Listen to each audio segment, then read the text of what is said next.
হাত মিলিয়ে মনমোহন সিংকে ফেলে দেওয়ার চেষ্টা করেছিল প্রথম ইউপিএ সরকারে। সেদিন সারা ভারতবর্ষে বামফ্রন্টের 61 জন এমপি ছিল, নেহাত কম নয়। অনাস্থা প্রস্তাব আসার পর দেখা গেল মনমোহন সিং তার জায়গায় রয়ে গেলেন ঠিকই,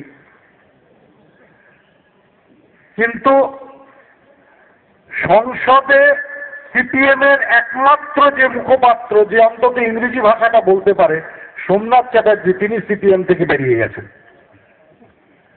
61টা কমে সেদিন 60 হলো। আর বিজেপি তারও 8টা এমপি সেই দল থেকে বেরিয়ে চলে গেল। এত বড় দেশদ্রোহিতার সঙ্গে আমরা নেই। কিন্তু তার জন্য মৃত্যু ঘণ্টা বাজলো না, বেজেছিল তার ঠিক 4 দিন আগে, যেদিন সিপিএম এর সম্পাদক প্রকাশ কারাট গিয়ে সোনিয়া গান্ধীকে বলে এসেছিলেন যে যদি পারেন আপনার সরকারকে টিকিয়ে রাখবেন, আমরা অনাস্থা আনছি। বিজেপির সঙ্গে তলায় তলায় সমস্ত বন্ধুত্ব, সমস্ত কথাবার্তা শেষ হয়ে যাবার পর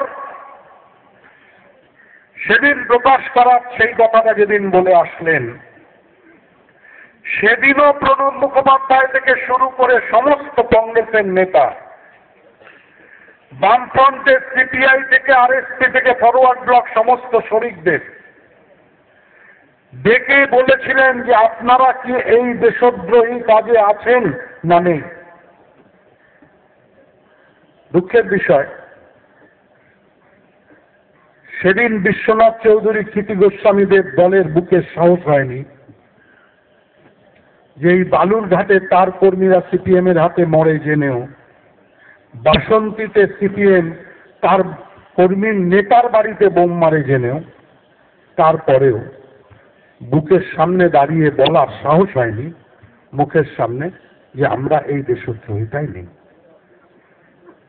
সেদিন ছিলেন না বলে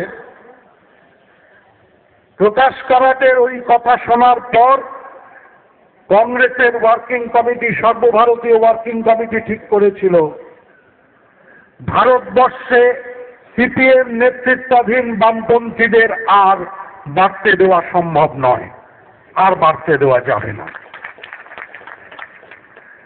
ফলে সর্বভারতীয় জোট